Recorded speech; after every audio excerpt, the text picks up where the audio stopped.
नमस्कार दोस्तों, स्वागत है हमारे यूट्यूब चैनल समृद्धि में।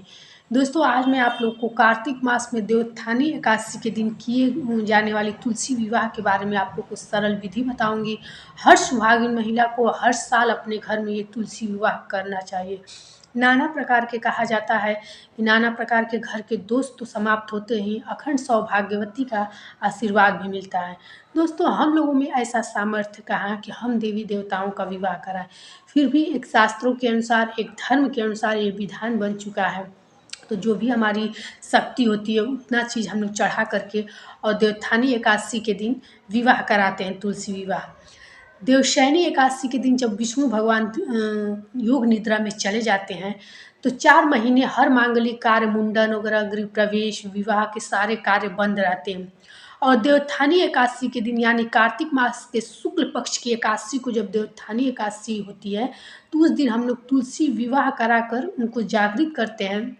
जागृत होने के बाद सारे मांगलिक कार्य उस दिन से प्रारंभ हो जाते हैं। तो देवोत्थानी एकादशी के दिन तुलसी विवाह की सरल विधि क्या है दोस्तों, ये मैं आप लोग को बता देती हूँ। कोई भी ऐसी चीज़ नहीं है जो आप लोग व्यवस्था न कर सकें। अगर कोई ऐसी सामग्री हो जिसकी आप लोग व्यवस्था न कर सके, इस कारण आप लोग विवाह छोड़िएगा मत।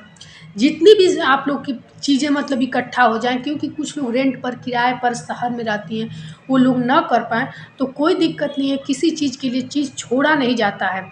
और कुछ महिलाएं ये प्रश्न पूछी हैं कि जैसे हम व्रत रह करके ही ये विवाह कर सकते हैं या फिर ऐसे भी। नहीं, व्रत रहना जरूरी नहीं है, लेकिन जितना हो एक दिन पहले आप लोग बाल वगैरह की धुल करके, आप लोग देख भी रही होंगी कि कैसे हम बाल वगैरह सब धुल लिए हैं।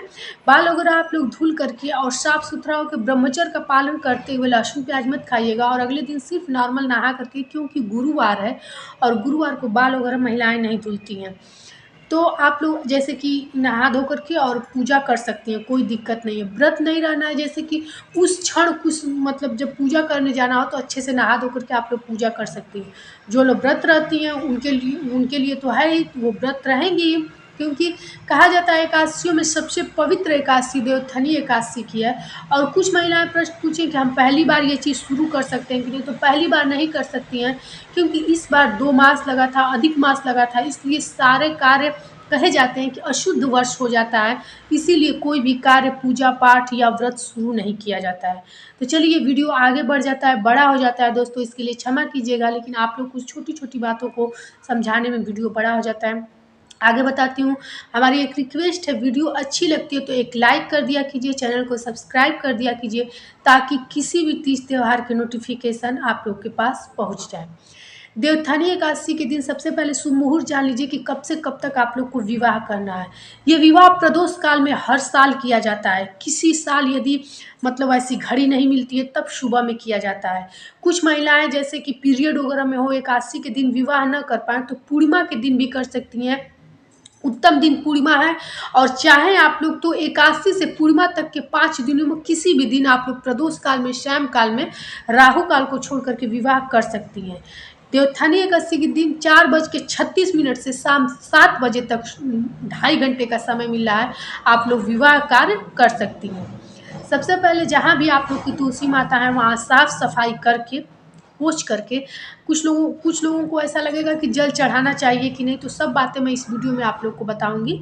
आप लोग ध्यान से सुनते जाइए, क्योंकि जब कोई वार पड़ जाता है, कोई त्योहार पड़ जाता है, तो वार का महत्व खत्म हो जाता है। तो बृहस्पतिवार से कुछ नहीं है, पीला सिंदूर भी लगाएंगे आप लोग, चावल भी चढ़ाएंगे, जल भी चढ़ाएंगे, कोई दिक्कत नहीं है। स्पर्श भी करेंगे, एकादशी का दिन है तब भी। एक काम कीजिएगा कि तुलसी पत्ता एक दिन पहले तोड़ लीजिएगा, क्योंकि विष्णु भगवान के भोग प्रसाद में बिना तुलसी पत्ता के संपन्न नहीं होता है भोग प्रसाद। इसलिए तुलसी पत्ता तो आप लोग एक दिन पहले ही तोड़ लीजिएगा। यदि भूलवश नहीं तोड़े हैं तो कोई बात नहीं, तुलसी माला से स्पर्श प्रसाद को करा दीजिएगा। चलिए बताती हूँ। साफ सफाई करके आप लोग वहाँ एक पीला कपड़ा फैला करके, जो भी आप लोग के पास प्रतिमा है, शालिग्राम है तो ठीक है, नहीं है तो कोई बात नहीं, लड्डू गोपाल भी हैं, या फिर से कृष्ण भगवान की भी मतलब फोटो है, या फिर से विष्णु भगवान का है। ये चीज़ बस ख्याल कीजिएगा कि कृष्ण भगवान के साथ राधा रानी और विष्णु भगवान के साथ लक्ष्मी जी का ना हो, क्योंकि उनका विवाह तुलसी जी के साथ होने जा रहा है। ऐसा करके दोनों लोगों को रख करके और जो भी पहले ईख लाइएगा, 5 ईख लाइएगा, उसका मंडप बना लिया जाता है। और यदि आपके पास कोरा साड़ी है तो भी, नहीं है तो कोई पीस वगैरह या फिर चुन्नी चढ़ा दीजिएगा। 2 वस्त्र चढ़ाइएगा, क्योंकि एक वस्त्र, जैसे अगर साड़ी चढ़ाएंगे तो साड़ी तो पूरे साल तुलसी माता में लपेटा नहीं रहेगा, तो चुन्नी लोग चढ़ाते हैं, चुन्नी वहीं छोड़ दिया जाता है। और ये सारी जो सामग्रियाँ होती हैं खुद प्रसाद रूप में सुहागिन महिला जो चढ़ाती है वो यूज करती है, ये किसी को दान वगैरह नहीं दिया जाता है। इस सब बारे में आप लोग संशय मत रखिएगा। उसके बाद से आप लोग उनको गौरी गणेश और कलश की स्थापना किया जाता है चौका बना के, क्योंकि कोई भी विवाह आप लोग देखे होंगे ये एक कन्या विवाह के तरह ही संपन्न किया जाता है। तो मान लीजिए उतनी चीज़ें तो हम लोग नहीं कर पाते हैं, कुछ लोग ब्राह्मणों के द्वारा भी कराते हैं, लेकिन जितनी भी शक्ति हो उतना चीज़ ज़रूर करना चाहिए। चौका बना करके कलश, जैसे आप लोग आम का पल्ला वगैरह रख के मौली से बांध कर लोटे को कलश जैसे आप लोग बनाते हैं, कलश बना करके, और सुपारी के गौरी गणेश बनाए जाते हैं। यदि गाय का गोबर मिल जाए तब तो गौरी उनसे बनाइएगा, नहीं तो 2 सुपारी रख के कलावा लपेट के गौरी गणेश बनाइएगा। इसके बाद से जल लेकर के और स्नान कराया जाता है, आह्वान किया जाता है गौरी गणेश का, कलश का, और उसके बाद से तुलसी माता का, विष्णु भगवान का। स्नान करा के तुलसी माता को हल्दी चढ़ाया जाता है। आप लोग थोड़ा भी संशय मत कीजिएगा, गुरुवार है, मैं पहले ही बताई हूँ कि जब कोई त्यौहार हो जाता है तो वार का मतलब ख़त्म हो जाता है।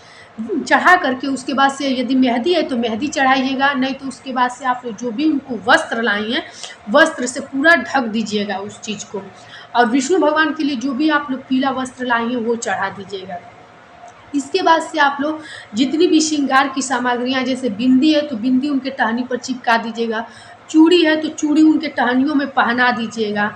और मौसमी फल जैसे सिंघाड़ा हुआ, आंवला हुआ, गंजी हुआ और सेव केला हुआ, सब कुछ चढ़ाया जाता है। यदि आप लोग का सक्षम है बनवाने में तो घर में उस दिन पुआ वगैरह भी पकवान बनाया जाता है जो उनको चढ़ाने के लिए है। तो एकादशी, लेकिन कहा जाता है विवाह है ना, इसलिए जितने भी पकवान हो वो सब बनाया जाता है, जितना आप लोग से संभव हो मिष्ठान वगैरह भी ला करके वहाँ रखा जाता है। जो विष्णु भगवान को आप लोग मिष्ठान अर्पित करेंगे उसमें तुलसी दल डाल दीजिएगा, थोड़े थोड़े पात्र में निकाल के वहाँ रख दिया जाता है। इसके बाद से आप लोग ये सब चीज़ें चढ़ा करके पीला सिंदूर ले जाएंगे, और पीले सिंदूर को आप लोग जितनी भी पत्तियां हो कोशिश कीजिएगा 51 पत्ती, 101 पत्ती। अब पत्तियां बहुत ज़्यादा होती हैं, हो सकता है आप लोग ना भी लगा पाए, लेकिन कोई दिक्कत नहीं, पत्तियों को ज़्यादा से ज़्यादा लगा दीजिएगा पीला सिंदूर। ये पीला सिंदूर उनसे स्पर्श करा के, विष्णु भगवान से स्पर्श करा के प्रतिमा से तब लगाइएगा। इसके बाद से आप लोग 2 माला लिए रहिएगा। माला तो वैसे फूल की होनी चाहिए, लेकिन ये संभव नहीं है कि शाम काल में आप लोग को फूलों की माला मिल जाए। यदि मिल जाए तो बहुत अच्छा है। आप लोग जो भी हो माला ले करके, बाज़ार में माला मिलती है, और तुलसी माता को माला विष्णु भगवान से, विष्णु भगवान का माला तुलसी माता से स्पर्श करा के दोनों लोगों को पहना दीजिएगा। तुलसी माता पे ये माला और चुन्नी छोड़ दीजिएगा, बाकी सब सामग्री बाद में उठा लिया जाता है।